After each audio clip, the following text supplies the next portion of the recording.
اور اسی لیے کہا جاتا ہے کہ وہ معزز تھے زمانے میں مسلمان ہو کر، وہ معزز تھے زمانے میں مسلمان ہو کر، ہم ہار ہوئے تارک قرآن ہو کر۔ سامعین محترم، قرآن کریم کی تلاوت انسان کے لیے بہت ضروری چیز ہے، بہت ضروری ہے، اور اس کا اتنا اجر و ثواب اور اتنا فائدہ ہوتا ہے، اور اگر انسان ایمان کے ساتھ، دل کے ساتھ، محبت کے ساتھ پڑھے تو اس کو وہ لطف اور وہ مزہ حاصل ہوتا ہے جو دنیا کی کسی چیز میں، دنیا کی کسی چیز میں اتنا مزہ نہیں ہے جتنا انسان اگر یکسوئی کے ساتھ، محبت کے ساتھ، کمال ادب کے ساتھ قرآن کریم کی تلاوت کرتا ہے۔ یہ میں اپنے پاس سے نہیں کہہ رہا، جناب امیر المومنین خلیفۃ المسلمین حضرت علی المرتضیٰ شیر خدا رضی اللہ تعالیٰ عنہ، آپ سے سوال کیا گیا، آپ جو ہے وہ علم کے دروازے ہیں، اللہ کے نبی نے ارشاد فرمایا نا مدینۃ العلم و علی بابوہا، کہ میں علم کا شہر ہوں اور علی جو ہے اس کا دروازہ ہے۔ آپ نے بے شمار مسائل جو الجھے ہوئے ہوتے تھے ان کے حل اور عقدے جو ہے لوگوں کو بتائے کہ یہ اس کا حل ہے، یہ اس کا حل ہے۔ حضرت یہاں تک امیر المومنین عمر فاروق فرماتے ہیں کہ لولا علی لہلک عمر، ایک مسئلے میں حضرت علی المرتضیٰ شیر خدا نے اس طرح اس مسئلے کا حل فرمایا۔ آپ فرماتے ہیں کہ آج اگر علی نہ ہوتا تو عمر جو ہے وہ ہلاک ہو جاتا۔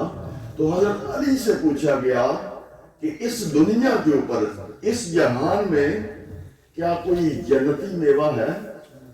جنتی میوہ۔ آج ہم بڑے بڑے میوے تلاش کرتے ہیں، موریسان میں سپر مارکیٹ میں جاتے ہیں، ہمارے پاس پیسے ہیں، یہ خریدے، یہ فلانے ملک کا آیا ہوا، افریقہ کا آیا ہوا، تنزانیہ کا، فلاں ملک کا آیا ہوا ہے، میوے لیتے ہیں، ان کو جو وہ چکھتے ہیں، پھر لطف جو وہ لیتے ہیں۔ تو مولا مشکل کشا سے پوچھا گیا کہ کیا اس جہان میں کوئی جنتی میوہ ہے؟ تو حضرت علی المرتضیٰ شیر خدا رضی اللہ تعالیٰ نے انہیں ارشاد فرمایا ہاں ہے۔ اس آدمی نے پوچھا وہ کون سا ہے جنتی میوہ؟ تو مولا مشکل کشا نے ارشاد فرمایا کہ قرآن لے، قرآن کو پڑھ، اگر تم محبت کے ساتھ، ادب کے ساتھ پڑھے گا تجھے جنت کا مزہ جو ہے وہ اس قرآن کے اندر ملے گا۔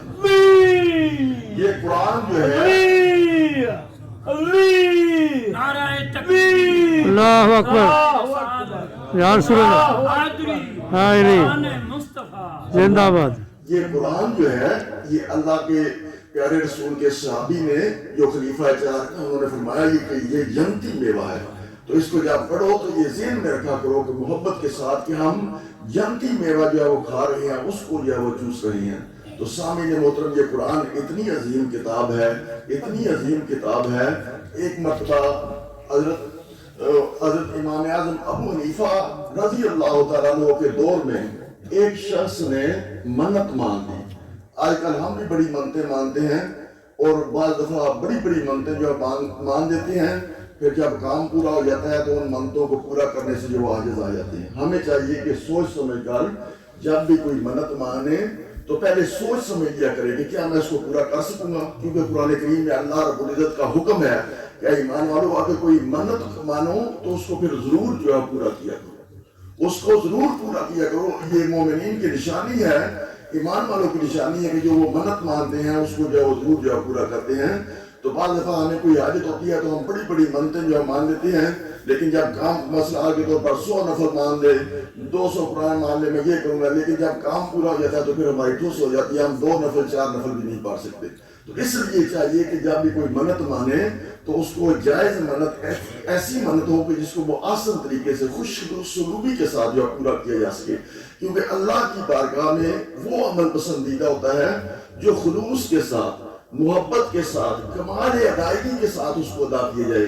اس کو زیادہ کی ضرورت نہیں ہے، اس کو تھوڑے کی ضرورت ہے، لیکن وہ خالص ہو۔ اس شخص نے منت مان لی کہ اگر میرا کام ہو گیا تو میں اللہ سے باتیں کروں گا، اللہ سے باتیں کروں گا۔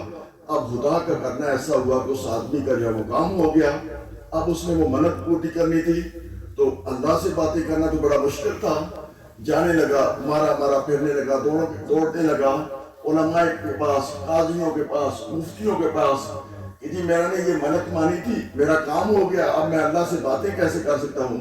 سب نے کہا کہ اللہ سے باتیں کرنا یہ یا تو موسیٰ کلیم اللہ کا شیوا تھا یا آمنہ کے لال عبداللہ کے دودے یتیم جناب محمد مصطفیٰ صلی اللہ علیہ وسلم کو اللہ نے یہ اجازت اور شان دی تھی کہ وہ اللہ کے ساتھ باتیں کر رہا تھا. تو اس دنیا میں رہتے ہوئے زندہ رہتے ہوئے اللہ سے تو باتیں نہیں کر سکتا. سب سے مایوس ہو گیا, مارا پھرنے لگا. مفتیوں نے کہا کہ تیرے لیے یہ ہے کہ اب تو مر جائے گا, قبر میں جائے گا, پھر محشر میں اٹھے گا تو وہاں تجھے اللہ سے جو باتیں کرنے کا موقع جو مل سکے گا.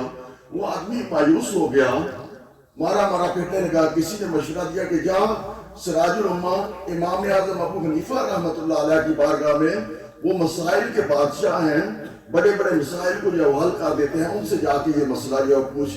اور آدمی سفر کرتا ہوا چلتا امام اعظم سراج الامہ امام اعظم ابو حنیفہ رحمۃ اللہ علیہ کی بارگاہ میں جب حاضر ہوتا ہے اور حاضر ہو کر کہتا ہے کہ امام صاحب میں نے آپ کی شہرت کے بڑے چرچے سنے ہیں, آپ کے علم کے بڑے چرچے سنے ہیں, اور میرا یہ مسئلہ ایک چھوٹا سا ہے, یہ اگر آپ حل کر دیں تو میں اس کی خدمت کے لیے آپ کی خدمت بارگاہ میں جو ہے وہ حاضر ہوا ہوں.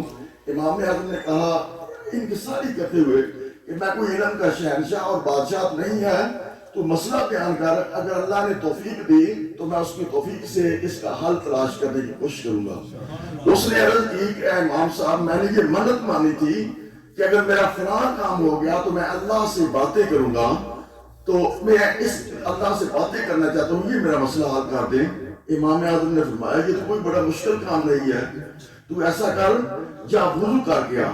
وہ آدمی گیا, جا کر وضو کر کے آیا. جب وضو کر کے آ کے امام اعظم ابو حنیفہ کی بارگاہ میں بیٹھ گیا تو امام اعظم ابو حنیفہ نے اللہ کا پاک قرآن منگایا اور اس شخص کے سامنے رکھ دیا. اس شخص کو کہا کہ اس قرآن کو پڑھتا جا. قرآن کو پڑھنا گویا اللہ تعالیٰ کے ساتھ باتیں کرنا ہے, اس سے تیری جو منت تھی وہ پوری ہو جائے گی. تو اس طرح امام اعظم ابو حنیفہ نے اس مشکل عقدے کا حل جو ہے وہ کر دیا. تو قرآن حضرات محترم واقعہ سنانے کا مقصد یہ تھا کہ قرآن کریم کی تلاوت کرنا وہ اللہ تعالیٰ کے ساتھ باتیں کرنا ہوتا ہے. اور دوسرا حضرت صاحب نماز کے بارے میں ارشاد فرمایا تھے کہ اگر کوئی انسان یہ چاہتا ہے کہ میں اپنے رب سے باتیں کروں تو وہ کامل یکسوئی کے ساتھ نماز ادا کرے. جب محبت کے ساتھ نماز میں کھڑا ہوگا تو نماز بھی گویا اپنے رب سے جو باتیں کرنا ہے. اگر کوئی انسان یہ چاہتا ہے کہ میں اپنے رب سے باتیں کروں تو وہ نماز جو ہے وہ محبت کے ساتھ پڑھے, اور اگر کوئی چاہتا ہے کہ میرا رب جو ہے میرے ساتھ باتیں کرے تو وہ اللہ کا کلام قرآن کریم کی تلاوت جو ہے وہ شروع کر دے. تو حاضرین محترم, اللہ تعالیٰ کے کلام کی تلاوت کرنا یہ بہت بڑی عبادت ہے. نماز ادا کرنا یہ ہمارے مسلمانوں کے اوپر, ہماری مائیں بہنیں بھی تو سن رہی ہیں.